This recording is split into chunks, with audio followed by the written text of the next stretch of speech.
Hi, everyone. I'm Vladimir Duthier. Anne-Marie Green will join me in just a moment. Virginia's escalating political turmoil now involves the state's attorney general.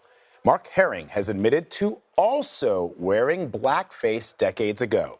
He says he wore brown makeup to look like a black rapper during a party at the University of Virginia. This comes as the state's Democratic governor, Ralph Northam, refuses to resign over a similar situation. He admitted to wearing blackface years ago while dressing up like Michael Jackson. Racist photos also surfaced from Northam's 1984 medical school yearbook. There's been growing calls from both Democrats and Republicans for him to step down, but he remains defiant. And on top of all of this, Virginia's Lieutenant Governor, Justin Fairfax, has been accused of sexual assault. He has denied the allegation. Let's get straight to CBS News political correspondent Ed O'Keefe, who is joining us on the telephone. Ed, what can you tell us about this? The hits just keep coming. They sure do, Vlad. This statement from the Attorney General coming now just a few moments ago. After most of the morning, there were rumors in Richmond and Washington that there was more to come and that it was likely regarding the Attorney General. The initial suggestions of big news coming made everyone think it had to do with the governor, but Ralph Northam isn't quitting and hasn't indicated at all that he's leaving office. It had nothing to do with the Lieutenant Governor, Justin Fairfax, who also is standing firm amid an accusation of assault back in 2004. He issued a new statement just a little while ago, sort of buttoning up what he had said about the accuser and about the situation in general, amid some reports that perhaps he'd been using some caustic language regarding his accuser. But the new news is this latest incident involving the Attorney General, who's in the midst of his second term, who has spoken quite openly about wanting to run for governor in Virginia in 2021, and who had already called on the governor to resign. Herring had joined other Democrats in the state and across the country in saying that because of that photo, Northam should step down. What we didn't know then that we now know is that there's a similar photo of him. He says it's a photo of him in college. He had dressed like a rapper that he listened to at the time, was wearing a wig and blackface.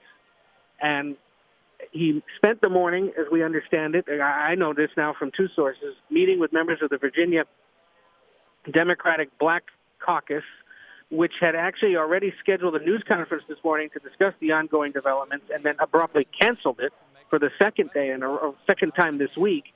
That is what sparked some of the rumors about something else coming. Lawmakers who were found coming out of that meeting so far are pretty tight-lipped, but quite stunned, as I think most of the Virginia political establishment is at this point, because everyone thought this was it. And now you're just wondering, gosh, what else might there be? Yeah, and Ed, you may have said this, but the Virginia Attorney General, Mark Herring, has not offered to resign, even though, as you pointed out, he did call on Governor Northam to do so. Correct. And we'll see whether he faces similar pressure, because so far the calls are loudest for Northam to go. There have not been collective calls for Fairfax to step down because he has been so emphatic and transparent about what he says is false accusation of assault. So for the most part, his colleagues have been withholding judgment, saying it needs to be investigated and taken seriously, because that is the current belief of society, really, now that these accusations have to be taken seriously and investigated. And now we'll see about the Attorney General, because it puts everyone in Virginia politics in a real pickle. If you believed that the governor had to resign because of a blackface photo, then why wouldn't you believe the Attorney General has to go too? And that really does now set up a potential even bigger headache, more like a migraine for Democrats in the state, because the rules of succession are such that I believe the Republicans actually get involved, given that they control the legislature. And remember, the state, because they do most of their statewide elections in odd-numbered years, has legislative elections later this year. Democrats, who hold the governorship and the Attorney General and made gains 2 years ago last year in the, 2 years ago in the state legislature, were hoping to take back at least one of the two chambers, and now realize that all of that could be in flux if they can't sort this out quickly. You know, Ed, it's also been reported in your former newspaper, the Washington Post, that Governor Northam has toyed with governing as an independent, given that he's been called on to resign by both Democrats and Republicans alike. But that could be also problematic. Sure. And that, according to that report and the people they spoke with, suggests that the governor doesn't get the hint that he, does indeed still face great resistance to him staying in office. But, if you're Northam today, you just keep your head down probably and wait and see what happens with the Attorney General. And, perhaps both of them can weather this and just try to find a way to beg for forgiveness, and we'll see if they ever get it.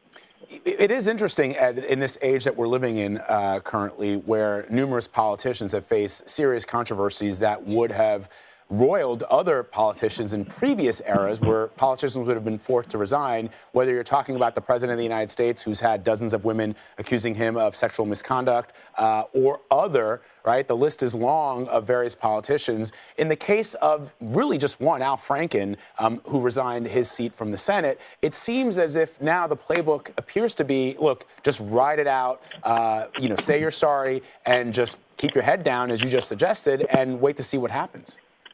Yeah, and I think that's what we're at right now, is the wait and see portion of all of this. There's general agreement that if the governor wants to stay put and attempt to ride this out, okay, fine.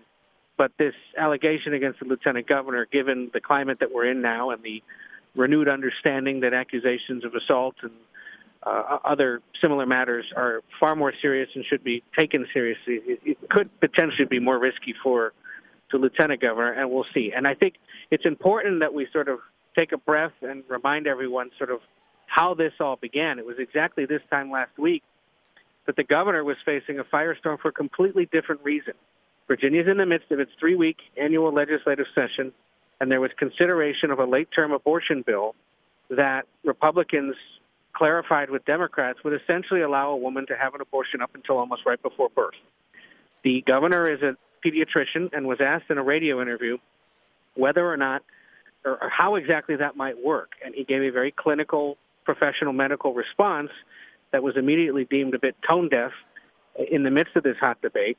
He drew national attention for that because the radio interview happened to be webcast, so we had art, and Republicans pounced and tried to make abortion and a renewed debate over the extent to which it's permitted in this country sort of a social debate. Well, the government,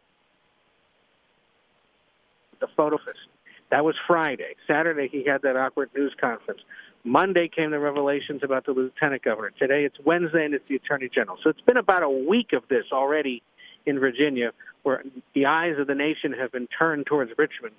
And you just take the issues of abortion, blackface, allegations of sexual assault. And Vlad, I don't know about you, it sounds to me like we're living in a John Grisham novel.